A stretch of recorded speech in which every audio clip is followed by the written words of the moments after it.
All Star Weekend is here, and we're going to go over every event and when they are. First, we have the All Star Celebrity Game tonight, Friday at 7 p.m. And this is probably the event that a lot of people don't care about. It's the start of the weekend. It's on Friday, and it's really up to you depending on what celebrities are in there. If you are a fan of them and you want to watch them or not, but some notable people that will be in there: Kai Cenat, Drewski, I believe. We have some retired NBA players like Matt Barnes and Baron Davis. But to me, this event doesn't really do much for me. But it's just a way to for celebrities to fool around, all star, play a basketball game all together, and I don't really actually know a lot of the people in it this year, but yeah, this is probably the event that I would pay the least attention to, but it's still fun to see sometimes, with how certain celebrities do, whether they're really good or really bad at the sport. But yeah, so then next we have the Rising Stars games are also tonight. They start at 9:15, and they are the same format as the All-Star game, which we'll get to later, but where it is three teams, two teams play against each other, the other two play against each other, then the winners of those games play versus each other. And this normally has been a pretty good event because you get to see the young guys in All-Star, whether they're sophomores or rookie players, or even recently they started adding G Leaguers. But some notable guys that are in there is like the Thompson twins, Alex Sarr, Stephon Castle, Zach Eady's in there, Dalton Connect, um, and a bunch of other freshman to sophomore year players. But this is also pretty important this year because the winner of this game is going to be that fourth team in the All Star games on Sunday night. So, um, interested to see how they will come out. Um, Again, the team that has the two Thompson twins, Bilal Coulibaly, Tamani Kamara, Eves Missy, Bub Carrington, and Julian Strother probably looks like the best team. Um, so they're my pick for who's going to get that fourth spot. But some of the guys on the other teams, like Kami Hawkes, Anthony Black, uh, the first and second overall pick from this year. And then there's another team that is, like that has Dalton Connect on it, Jalen Wells, Keontae George. And then the final team is the G League team that's got guys uh like JD Davidson, Dink Pate, Mac McClung, who we'll see in another All-Star event later on. And Reed Shepard, I don't know if he's going to be on the G League team. He might, since he hasn't played much in the NBA, but yeah, I think that the team with the Thompson twins and the other wing defenders like Bilal will come out and win that. And then we have on Saturday night, we have the skills challenge. And the teams for the skills challenge is we have Team Cavs, which is Donovan Mitchell and Evan Mobley. We have Team Spurs, which is Chris Paul and Wemby. We have Team Golden State, probably the strangest team on here, the strangest collection of players on here. Um, Draymond Green and Moses Moody. And then we have Team Rookies, which is Alex Sarr and Risa Shea, the first and second overall picks from this year. Um, this has been I think it's gotten better over the recent years. I feel like with between the Saturday night games, the skills challenge was kind of originally the um least entertaining, but they changed up the format like they do with a lot of these things to where it's teams and not just, guards versus bigs or guards versus wings. But if I had to pick, my money is probably going to be on Team Spurs with Chris Paul and Wemby. Just because I think Wemby is going to want to, this is his first All Star. weekend where he's actually a part of it and not, the rising stars stuff. But and then I think Chris Paul, if Wemby's gonna play hard and then I think Chris Paul will too if he sees Wemby's trying to win too. But I think Donovan Mitchell and Evan Mobley could easily win too. Again, the team Golden State with Draymond and Moses Moody. Again, it's a weird tandem. I get that, Jonathan Kuminga has been hurt, so he's not participating. I don't even know if he was in the listing originally to do it. And then I doubt Steph Curry wanted to do it. And obviously Jimmy Butler just got there, and these rosters have been out for a little while now. But and then I think team rookies, it'll be fun to see the young guys go against, like the all stars and Donovan Mitchell, Wemby, Mobley, and stuff. So, and then we have the dunk contest, and the dunk contest, they're making it pretty young this year. We've got Steph Castle, Andre Jackson from the Milwaukee Bucks, Modest Zealous from the Chicago Bulls, and Mac McClung. I know, ever hearing all those four names, it's like, all right, Mac McClung is going to three-peat. But I think that with the dunk contest, this has definitely been pretty bad within the past probably 4 to 5 years. People really aren't entertained by it anymore. And I don't think it's because the dunks are bad. I think it's really just because most we have seen 90 to 95% of the dunks that you can do. The reason why like older players like Michael Jordan doing the free throw dunk or Dr. J doing the cradle dunk is because it was ahead of its time in a way, and it was really like the first times we had seen those. But now, those are like that's what just random guys are doing, like that aren't necessarily all-star slash superstar guys are doing. And I think it's hard to come up with new things because you can really only do so much. And the dunk contest really became from being who's the most athletic to now it's like a talent show. Who can do the most strangest thing while dunking midair, or who can jump over the most people, which is still athleticism, or what celebrity can I bring out that's the best, more than just how good is the dunk, which I think is why people aren't really as much of a fan of it how it used to be. But I heard this idea from, I believe it was Stephen A. Smith a few years ago, where we should have the guys. So, like in this case, these four guys would be the captain slash coach, and they would find their own, pro dunker, street dunker, and they would bring it in, and they would be the quote unquote coach. And, you basically you have these street dunkers dunking most of the time.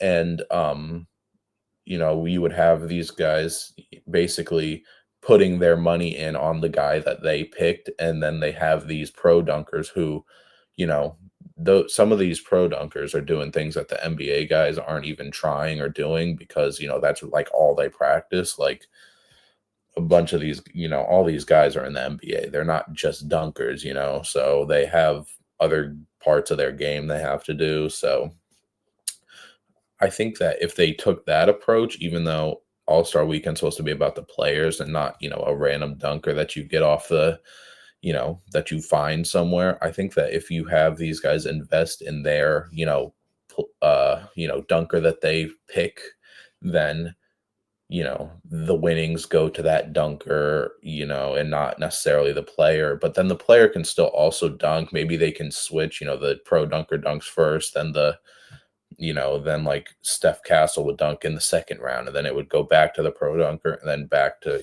Castle, and then whoever gets in the finals and whatever the earnings are that you get for winning that, it would go to the it would mostly go to the pro dunker, or, they can split it however they want. But I think that the players picked here are pretty interesting. Again, they decide to go pretty much all young. Mac McClung, we've seen if he wins this year, he's gonna three-peat in the dunk contest.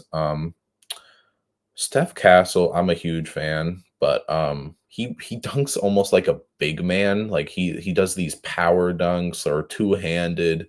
He's more of an in-game dunker, I think, which like how Jalen Brown was last year. Jalen Brown's a great dunker, but he's an in-game dunker, or I'm gonna dunk on you kind of guy instead of a flashy, let me put on a show thing. And I think that might be what happens to Castle this year. Buzelis, I think, has a great shot to win it all if Mac McClung doesn't, because we've seen him put on a show before. He's super young. He's like 6'9", 6'10", but he can really do some flashy stuff. And I said same with Andre Jackson. I feel like he's more on the in-game dunker kind of guy, but I still think that he could still do a good show for us. But and then we have the 3-point contest with and the contestants for those are Jalen Brunson, Cade Cunningham, Darius Garland, Tyler Hero, Buddy Hield, Cam Johnson, Damian Lillard, and Norman Powell. And a lot of people were surprised to not, obviously you could have Steph Curry, you could have Klay Thompson, you could have guys like that in it every year. And there are some guys here that have been multiple times, Damian Lillard, Buddy Hield, but I kind of like bringing on a mostly fresh slate of guys other than, I think the winner should be in it for like the next year to see if someone can dethrone him. But some of the guys in here I feel like are more of just scorers and not necessarily 3-point shooters. Cade Cunningham, of course, he can shoot. You know, Tyler Hero, he can shoot obviously, but I feel like they're more of just scorers in general. And even you can even sort of go there with Jalen Brunson. He's a great shooter too, though. But I think I'm picking Buddy Hield to win this year. Now, the 3-point contest winner is always much harder to predict than like the dunk contest or the skills challenge because there's 8 guys and they do a bunch of rounds instead of just like the dunk contest is 4 or the skills challenge is 4 teams. But yeah, I think Buddy Hield will win this year. I don't know if he's won in the past or not, but I'm gonna say Buddy Hield, and then if not him, then Darius Garland, I think. But obviously Damian Lillard can win it just fine too. I believe he won it last year. So and then we get to the big game on Sunday night. Again, they switched up the format of the game again, to where it is 2 or 3 games. They start at 8:20 on Sunday night, and the first game is we have Kenny the Jets Young Stars versus Charles Barkley's International Stars, and Kenny's Young Stars is Jalen Brunson, Anthony Edwards, J-Dub, Jaren, Garland, Mobley, Cade, and Tyler Hero. While Barkley's team it was Giannis, but we heard that he got replaced by Trae Young. So Trae Young, Jokic, Shea, Wemby, Cat, Donovan Mitchell, Siakam, and Sengun. I like how that Kenny thinks that the young guys will play hard, and maybe they will. But I mean, I think that if these guys are going to play with some purpose, which we're going to assume for all these predictions that they will. I mean, you can't go against a team that has Jokic, Shea, Wemby, Cat. Cat is normally a very hard player. He plays to win when he's been in the All-Star game before. Wemby said he wants to be that dirty player, or not dirty player, the dirty work type of player in this All-Star game, and it's his first as well. Donovan Mitchell's been pretty good over the last few games he's been in. So I've got to go with Charles Barkley's team for that. And then the second game, we have Shaq's OGs versus the winners of Candace Parker's Rising Stars, which we won't know the team for the Rising Stars game, obviously, until after tonight. But Shaq's team is Curry, LeBron, Durant. Anthony Davis got replaced by Kyrie, his new teammate. Damian Lillard, Jason Tatum, Jalen Brown, and James Harden. I do think that the rising stars are going to play hard. They're going to try and take these guys down. But again, assuming and hoping that everybody plays with some purpose, I think that Shaq's, I think the experienced guys here are winning. Obviously, experience has nothing to do with it, but the older guys having, Curry, Braun, Durant, Dame, Kyrie, and JT, JB, and Harden. I think that they're just going to win no matter who that Rising Stars team is. And then the last game, which is the finals, is the winner of both teams. So in my case, it would be Shaq's OGs versus Barkley's International Stars. And these teams are built very differently to where Barkley's international guys has a lot of big men. I guess less now that Giannis got replaced with Trae Young, but I mean they have Jokic, Wemby, Cat, Siakam, and Sengun, who are all fours or fives, and then the only real guards they have is Donovan Mitchell, Shea, and now Trae Young. While Shaq's team is like all wings or guards. They have Curry, Braun, Durant, Kyrie, Lillard. I mean, Curry, Kyrie, and Lillard and Harden are all like point guards. So that's four of your guys right off the bat. And then your wings are Braun, Durant, JT, and JB. Those are all small forwards and some power forwards. They really don't have a center with Anthony Davis being hurt. Again, is it really going to matter in the All-Star game? Who knows with how these guys are going to play, but I hope they do play it hard. These games go up to 40 points. They're playing it like street ball style. There's no game clock. There's nothing like that. I believe there's still a shot clock, but there's no game clock. First to 40 points wins. And I think I'm gonna go with. I think I'm gonna go with the OG Shaq's team, just because again, if these guys are playing for real, I think that team is just, even though it's older, I think that they'll be better again, even though Barkley has a lot of bigs and Shaq's team has no bigs. I think that the All-Star game, some people are very skeptical with it because they changed the format again. They changed it to the Kobe format once he passed, to where it's normal for the first 3 quarters, and then the last quarter it's whatever the highest team is plus 24 points is the ending goal. And I think that was good the first year or two. It was pretty entertaining, but then it just kind of got back to where people aren't going to care. And then they went back to East versus West last year, and we had the highest scoring game. Teams hit 200 points for the first time. And I mean, the commissioner, Adam Silver, was not necessarily pleased with it.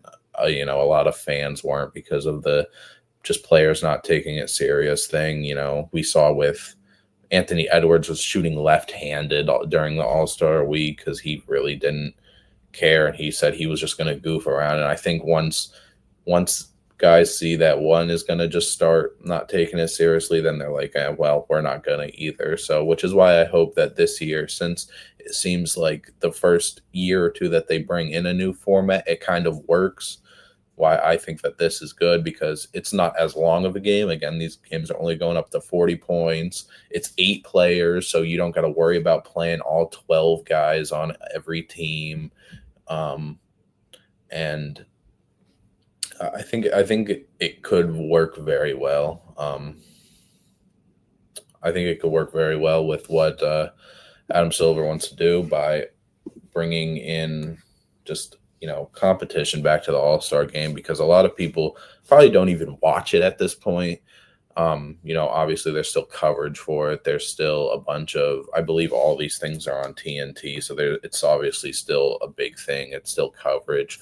The All-Star awards still mean stuff to these players, whether you're getting an All-Star game, whether you're an All-Star this year, or you're winning the dunk contest, or, the rising stars, whatever it is, those players still like being a part of it. So